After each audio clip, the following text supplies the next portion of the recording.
Hello and welcome to Valencia in Spain for rounds 5 and 6 of the 2015 TCR International Series. After races in Malaysia and China, the series has moved to Europe for the next 4 race weekends. And the Spanish event began with 2 long test sessions on the Friday that gave the teams and drivers a chance to look at setups and get some much-needed lap time. On to Saturday and the 2-part qualifying session, split up into Q1 and Q2. Among the first drivers to leave the pit lane was Igor Shkuz, who'd switched to a West Coast Racing Honda Civic for Spain, while the 2 Campos Racing Opel Astras made a welcome return to the series after missing the 2 races in Shanghai. There have been 4 different winners from the 4 races held so far, with both the target competition drivers, Stefano Comini and Andrea Bellicchi, among those 4. Both drivers were in the top 12 in Q1 and so made it through to the second stage of qualifying, as did the winner of round 3, Gianni Morbidelli, who came to Valencia carrying the maximum 30 kilos of success ballast. The tight, twisty Ricardo Tormo track caught out several drivers during the session, with the Engstler Motorsport Audi TT of Mikhail Grachev taking to the gravel at one point, as did Igor Shkuz later on in Q1. Neither the Russian nor the Ukrainian made it through to Q2. With only around 15 seconds of Q1 remaining, Sergei Avanasiev set the fastest time, but his decision to put on fresh tyres would cost him any chance of repeating the feat in the second part of the session. It was, though, another of the Kraft Bamboo Lukoil Seats that would claim the fastest Q2 time. Deciding to strike out on his own, Pepe Oriola stormed around the 4-kilometre circuit and, despite the smallest of driving errors, set the quickest lap time to claim pole position for race 1. His father, also called Pepe, was clearly delighted, and with the Campos Racing team also getting one of its rejuvenated Opels into the top 8, it was clearly a good day for the Spanish. Well, I'm really happy because, this if it's somewhere I have to make the pole position, it's here in my home race, and you can be better. It's first position, and really happy with the team. I want to say thanks to Seat because they have been working a lot.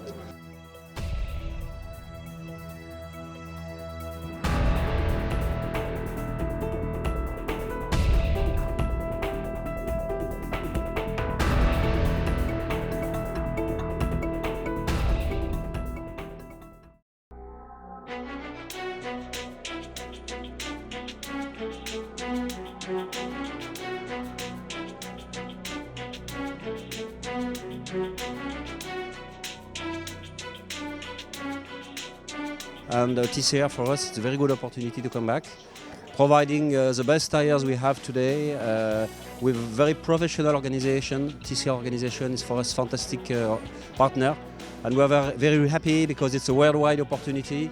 So we can go in many countries where we have interest also in developing our brand and making a tire with better knowledge to the, let's say, the street customers. From my point of view, I have 2 main strengths. The very first are strong car makers involved. Obviously all the Volkswagen Group, but also Honda, Opel, and probably more in the future. So for us it's very interesting. And second one, as close as possible from what we call the track to street. I mean making a bridge between racing technology and the street technology. The cars are very close to the car you and me we can buy tomorrow morning in our own cities. And for us it's interesting also because this gives a very strong support to this track to street philosophy we have. And we are happy to be partner. And here all the feedback we have from the teams they are very happy with consistency of the performance, with the fact that tires provide them opportunity to find the car setup. The time lapse are very fast and very consistent. I mean, you have the first time lapse very quick, and 5 or 6 or 7 laps later on, the time lapse are exactly the same. And for the team, this is very important. And they know that, okay, today we are here, next weekend we'll be in Portimao. Before we came from Shanghai, from Sepang, the tires are the same, the settings are the same, and they have no surprise with the tires. They know where they were 1 week before, where they will be 1 week after, and this is very important for the teams, and this is the way we like to make racing.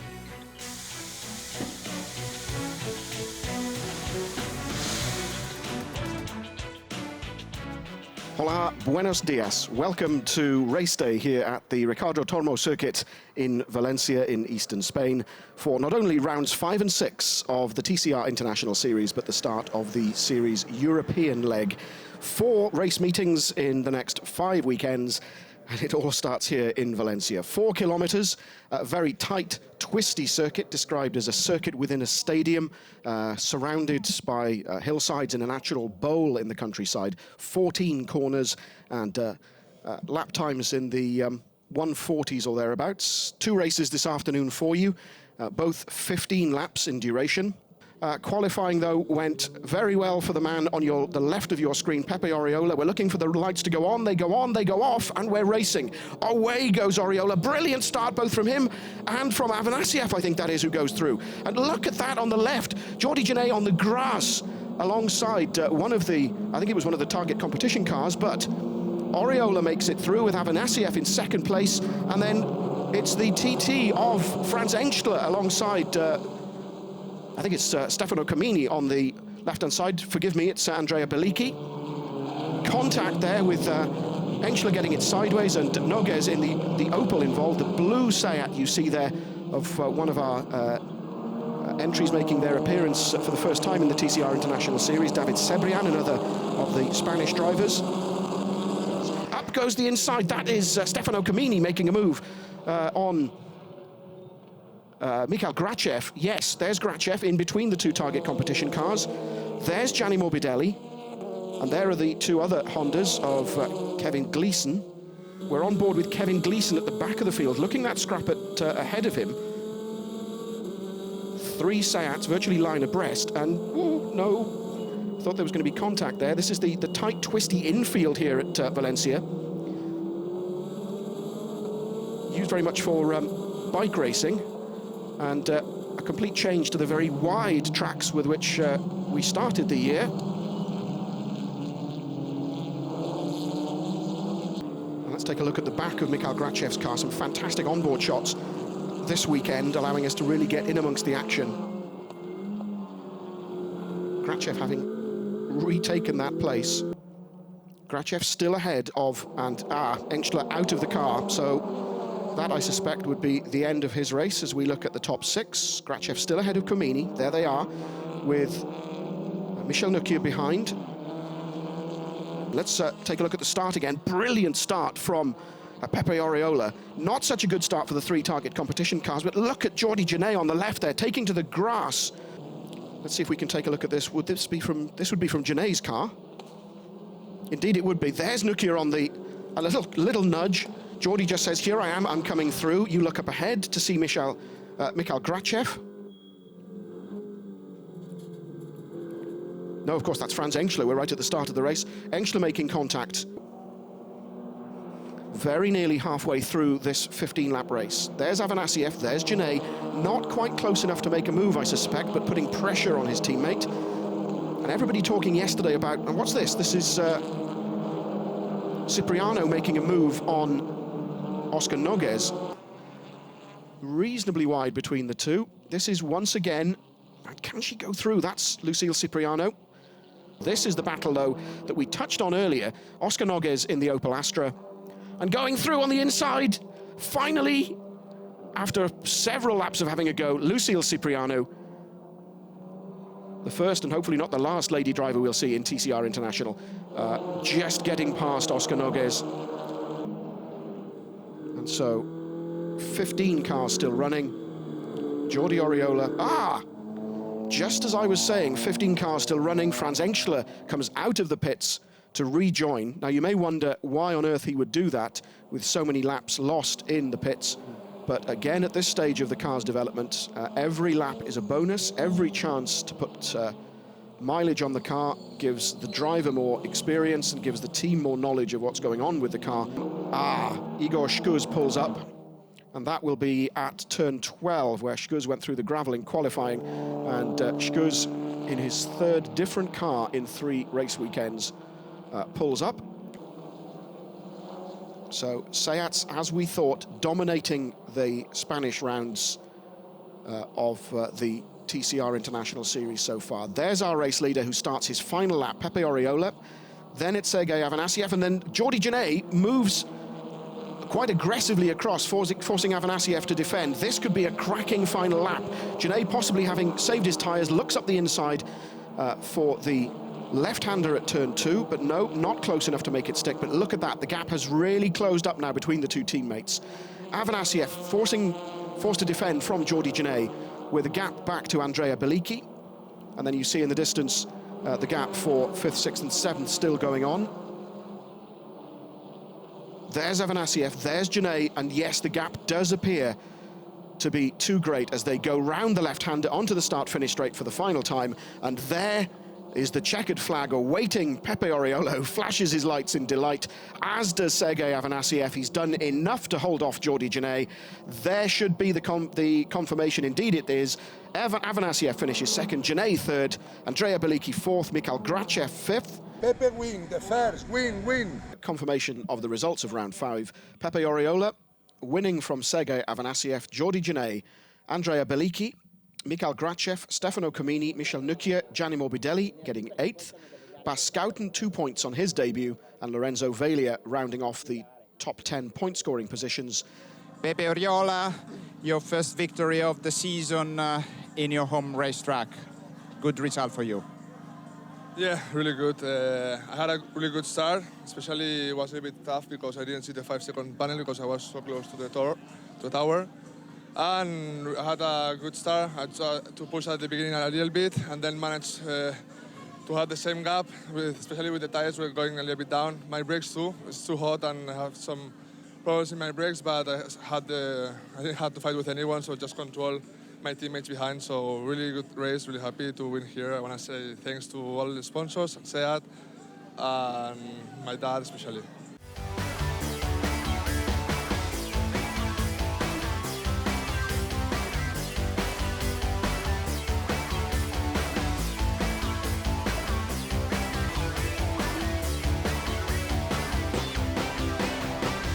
That then is round 5 of the TCR International Series done and dusted. We move immediately on to round 6 with the wonders of technology. That happened a little earlier on, but we now join the grid live.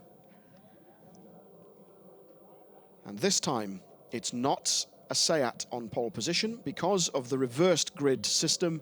The top 10 from Q2 are reversed for the grid for race 2. And so it's Gianni Morbidelli there you saw on the left-hand side, who will start from pole. A hot old day here in Valencia, 33 degrees air temperature, the track a scorching 50 degrees. And somebody running up to one of the cars, a door possibly unfastened in Mikhail Grachev's car. The marshal's sorting it out. The green flag is waved. That's the signal that they're all in position. The red light should go on. Indeed they do. They go out very quickly, and we're away, and the Opel makes a stunning start. Gianni Morbidelli, not a great start. Oscar Noguez alongside on the left hand, so and contact, no! What was I saying about no contact in race 1? Oscar Noguez just tipped into a spin and collecting another car as he went through. Loads of cars running wide on that left-hander, and I dare say we'll see a repeat of that incident from a number of angles as the cars stream through. But after a brilliant start from Oscar Noguez in the Opel, and no surprise, the safety car being deployed, yellow flags out to clear away the debris from that incident away from the start line.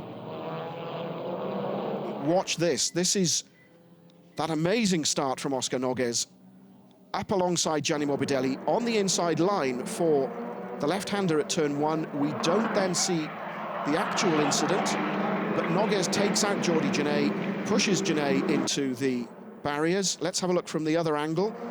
Now, it's contact from Morbidelli, who tips Oscar Noguez into a spin and takes out the unsuspecting Jordi Jannet.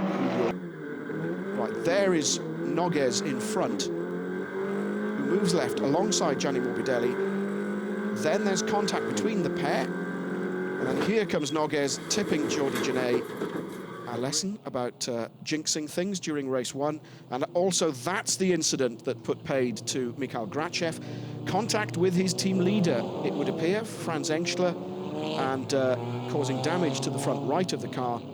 Green flag is waved. We are racing once again. Comini then from Nukia, from Avanasiev from Oriola. Beliki in 5th. Schouten in 6th. David Sebrian already having a look at the inside of Bas Schouten.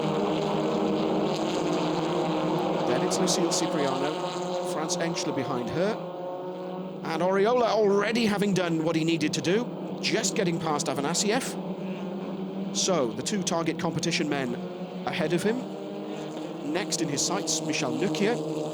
And that is Igor Shkuz, who pulls up on track. And there's no way that he'll be able to stay in that position unless that's a repeat of his race 1 incident where he can get going again. Behind Avanasiev, Andrea Beliki, Bas Schouten, you see there, David Sebrian already diving up the inside for the right-hander. Has Sebrian got the line? Yes, he has. No, he hasn't. Jordi Oriola now having come into the pits. So, disappointment for Campos. We look down the start-finish straight. There's our race leader, Stefano Comini. Michel Nukia defending from Pepe Oriola, knowing he has a job to do to keep Oriola from grabbing that second place. Although you have to say, that may potentially be just a matter of time. Nukia defending aggressively. We're looking from Oriola's car as they go round the left-hander at turn 2. Oriola just having a look up the inside, but no, Nukia will, just edging Nukia out. But Nukia will have the line for the right-hander. Indeed he does. Just still fending off Oriola, who gets up the inside. Contact between the pair. They're side by side going up to the left-hander. But indeed, it looks to be... No, indeed, Oriola having to just give ground to Nukia. A great battle developing here for second place. As you just briefly saw, Stefano Comini leave frame as our race leader. Nukia defending from Pepe Oriola. In second place, Oriola, though, again looks to move up. Has he got up alongside Nukia? Does he force him? Indeed. Contact, the lightest of contact between the two, forcing Nukia to run wide. He comes back at Oriola, but he's not done enough. Oriola coming back, and also the second of the target competition cars. That's Andrea Beliki also having a look. Can he do anything to help Nukia? A terrific scrap between the three now for second place as Stefano Comini heads off. There's clouds of tyre smoke coming from Oriola's front right-hand tyre after contact. The bodywork potentially rubbing on the tyre. There is Schouten.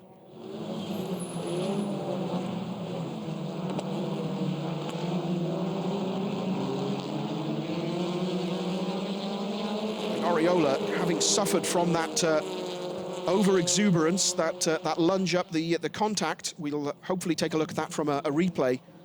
But he coming off, Pepe Oriola coming off worst from that contact. He's now behind Bas Schouten. As Franz Enschler takes a look up the inside of Lucille Cipriano, and also Lorenzo Vaglia up alongside his team leader. Vaglia in the Seat, Enschler in the Audi, with the two Hondas behind also taking a look. That's Kevin Gleeson with Gianni Morbidelli just behind. So that's the scrap for 8th place. This is the collision with Nukia that caused the problem for Pepe Oriola. Look, Nukia coming back at him. So there's the battle for 2nd, 3rd and 4th. Let's keep an eye on this battle for a lap or two. Michel Nukia in 2nd place, and if he continues in 2nd, that'll be his best result in the TCR series. There is Bas Schouten, Pepe Oriola behind Schouten's red, white and blue Seat Leon. And Lucille Cipriano, we saw possibly tyre smoke coming from her car. She ran wide at turn 1. I'm guessing damage caused by contact means the retirement of Lucille Cipriano, who had been running as high as 11th.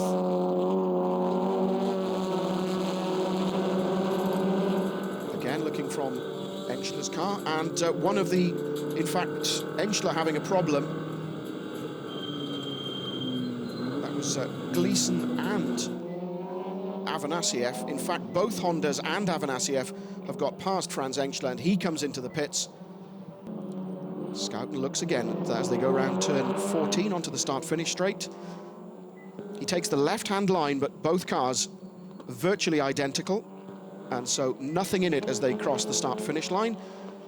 But Oriola switches to the left line. Has he got the line? Can he fend off? Yes, Scouten decides discretion is the better part of valor, decides to go past him again. Brilliant driving from the 20-year-old Bas Scouten, and holds the line, hold his nerve for the left-hander. And so, although third position changed hands ever so briefly at turn 1, Scouten recovers brilliantly to come back at Pepe Oriola, and so retakes third position. But that takes a little of the pressure off Michel Nukia in second place, with Scouten and Oriola battling for third. And drive-through penalties being handed out by race control for overtaking during the safety car. Sergei Afanasiev gets a drive-through penalty, as does Lorenzo Vaglia. In fact, 6 cars get drive-through penalties, including, you saw there, Pepe Oriola, 74. So 74 is Oriola, 77 is Afanasiev. And there is Vaglia taking his drive-through. He goes through, so that's one of the 5 cars that'll take the penalty. We're coming to the end of lap 14 from 17. In comes Pepe Oriola to take his drive-through.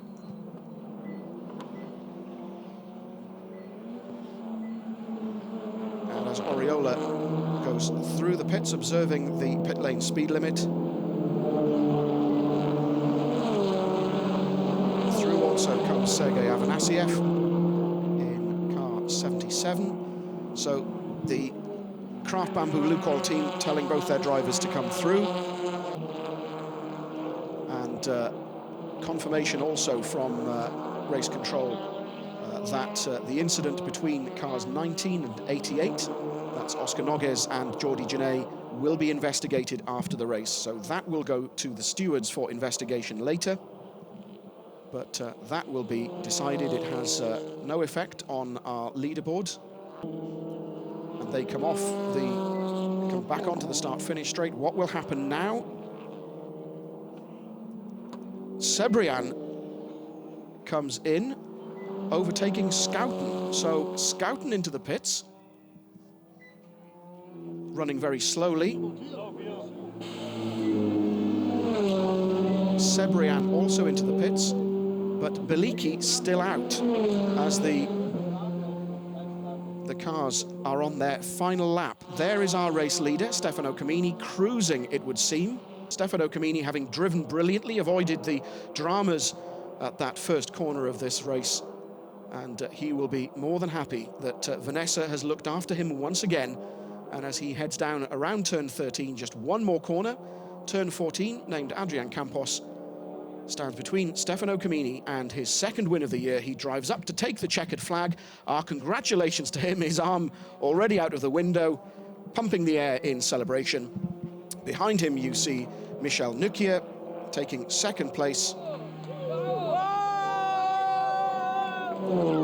So there is confirmation. Nukia, Beliki having crossed the line in third place, Gianni Morbidelli fourth, Kevin Gleeson fifth, the two Hondas, and then looking down the order, some of our non-finishers, Lucille Cipriano.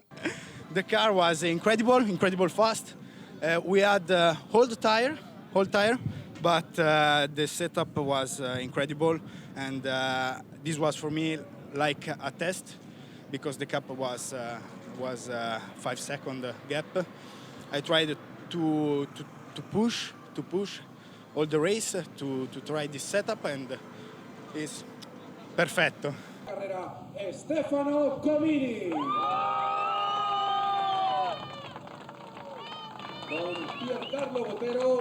One footnote from Valencia, Beliki might have finished on the podium, but the stewards later excluded him for missing that drive-through penalty.